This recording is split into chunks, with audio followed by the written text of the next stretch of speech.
नमस्कार, मैं आचार्य विनोद भारद्वाज आप सभी लोगों का स्वागत करता हूं।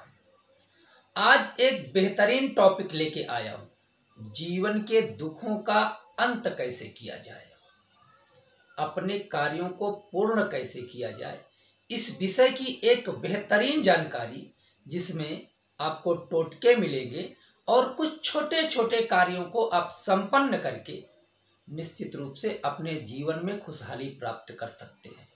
क्योंकि जिस विषय का इंतजार लोगों को बहुत दिनों से है या था, वह दिन बहुत जल्दी आने वाला है। 14 दिसंबर को आ रहा है और इसमें छोटे छोटे कार्यों को आप संपन्न करके अपने जीवन में खुशहाली, समृद्धि, यश, कीर्ति और अपने खराब ग्रहों का निवारण कर सकते हैं।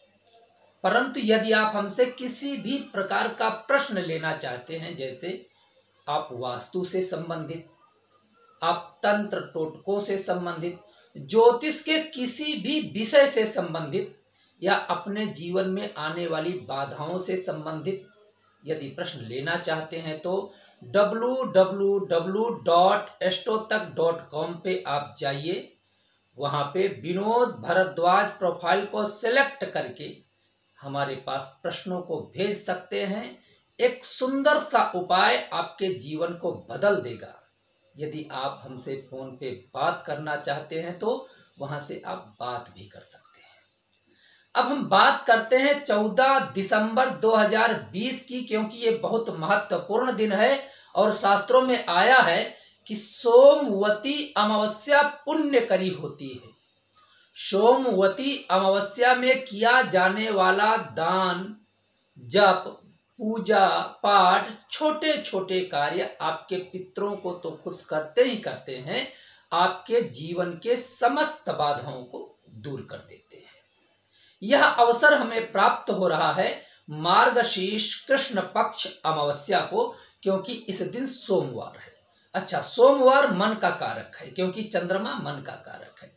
जिसका मन मजबूत हो जाए, जिसके मन में शांति आ जाए, जिसके मन में एक तरह से खुशहाली आ जाए, उसके जीवन में किसी चीज की कमी नहीं होती है।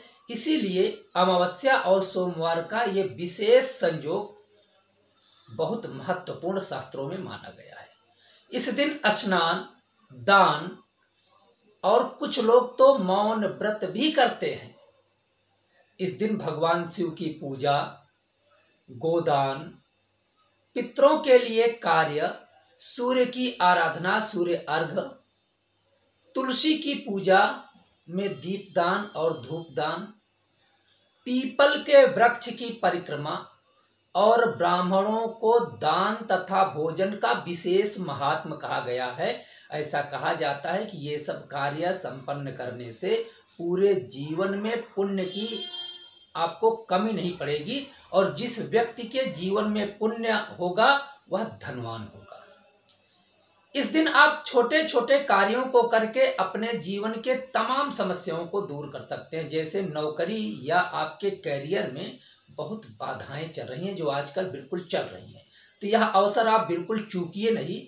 अमावस्या की रात में एक रोटी लीजिएगा, रोटी में सरसों का तेल लगा के रात भर रख दीजिए और सुबह काले कुत्ते को वह रोटी आप खिलाइएगा।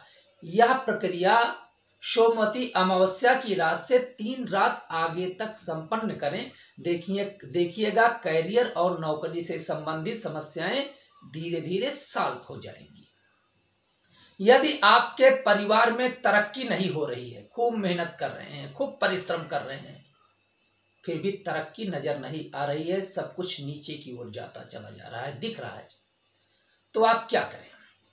इस दिन आप पीपल की परिक्रमा करें। 108 परिक्रमा, 21 परिक्रमा, 11 परिक्रमा करें और अपने घर की खुशहाली के लिए पीपल देवता से आप निवेदन करें, क्योंकि सोमवती अमावस्या के दिन पीपल की परिक्रमा को संपन्न करने से जितनी भी बाधाएं हैं वह दूर हो जाती हैं।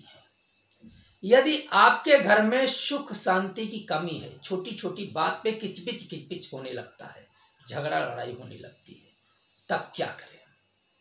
कच्चा सूत लीजिएगा, आप 11 बार पीपल के पेड़ में लपेट करके अपने घर के सुख शांति के लिए आप जो है मनोकामना करेंगे और वह मनोकामना निश्चित रूप से सोमवती अमावस्या के प्रभाव से आपके घर के समस्त लोगों को प्राप्त होगी। यदि आप किसी बीमारी में फंस गए हैं, निकलने का रास्ता नहीं नजर आ रहा है, डॉक्टर के पास दौड़ रहे हैं, डॉक्टर से आराम नहीं हो रहा है, तो एक छोटा सा उपाय सोमवती अमावस्या की रात में आप करके देखिएगा या सोमवती अमावस्या के प्रातः काल में करके देखिएगा। दोनों तरह से हो सकता है। सोमवती अमावस्या के दिन गंगा स्नान यदि आप कर सकते हैं तो सुबह आप कर लीजिए, निश्चित रूप से रोग की मुक्ति होगी। क्योंकि सोमवती अमावस्या में अमृत होता है, वह अमृत का कण आपके जीवन को प्रभावित करेगा, आप स्वस्थ होंगे। शाम के समय काला उड़द ले लीजिएगा, सरसों का तेल और थोड़ा सा आप 100 ग्राम के आसपास ले लीजिएगा दही। इसको आप जो उड़द के पापड़ पे रख करके रोगी के सर से घुमा के चौराहे पे रख दें, रोग धीरे धीरे दूर हो जाएगा। सोमवती अमावस्या का यदि स्त्रियां व्रत करती हैं तो निश्चित रूप से उनके पति के जीवन में आने वाली बाधाएं दूर हो जाती हैं और पति की निश्चित रूप से तरक्की होती है। पीपल की परिक्रमा करने से वैवाहिक जीवन, सोमवती अमावस्या के दिन वैवाहिक जीवन में खुशियां आती हैं, वैवाहिक जीवन के जो छोटे मोटे विघ्न बाधा हैं वो खत्म हो जाते हैं।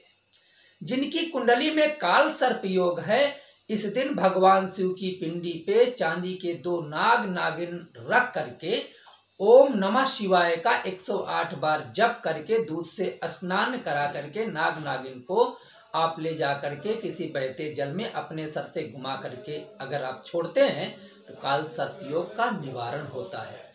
इस दिन पितरों के लिए पिंडदान करना बेहद आवश्यक माना गया है, क्योंकि पितृ खुश होते हैं। पितृ खुश होते हैं तो पितृ देवो भव, वह देवता की तरह आपके घर की रक्षा करते हैं। पितरों के लिए इस दिन प्रातः काल में पहली रोटी पितरों के लिए निकाल करके गौ माता को खिला के देखें, निश्चित रूप से चमत्कारी प्रभाव आपके परिवार के लिए होगा। क्योंकि जिनके जीवन में पुण्य है, धन की कमी नहीं होगी। मेहनत तो बहुत सारे लोग करते हैं, लेकिन धन की प्राप्ति भाग्यवान व्यक्ति को होती है, पुण्यवान व्यक्ति को होती है। तो यह सोमवती अमावस्या आपके जीवन में खुशहाली, यश, कीर्ति, आयु, आरोग्यता का एक तरह से आपके जीवन में एक विशेष कार्य करेगी। तो आप इन उपायों को आजमा के देख सकते हैं। यह उपाय निश्चित रूप से आपके लिए, आपके परिवार के लिए एक तरह से अमृत के समान होगा। मित्रों, यदि आपको हमसे कोई भी प्रश्न, किसी भी प्रकार का प्रश्न लेना है तो आप www.astrotak.com पे जा करके विनोद भारद्वाज प्रोफाइल का आप चयन करें, अपने मन के प्रश्नों को लिख के भेज दें। एक सुंदर सा उपाय आपके जीवन की दशा दिशा को बदल देगा, ये मेरी गारंटी है। यदि यह कार्यक्रम आपको अच्छा लगा है तो आप शेयर करें, हमारे YouTube चैनल को सब्सक्राइब करें। आप लोगों का बहुत बहुत धन्यवाद। नमस्कार।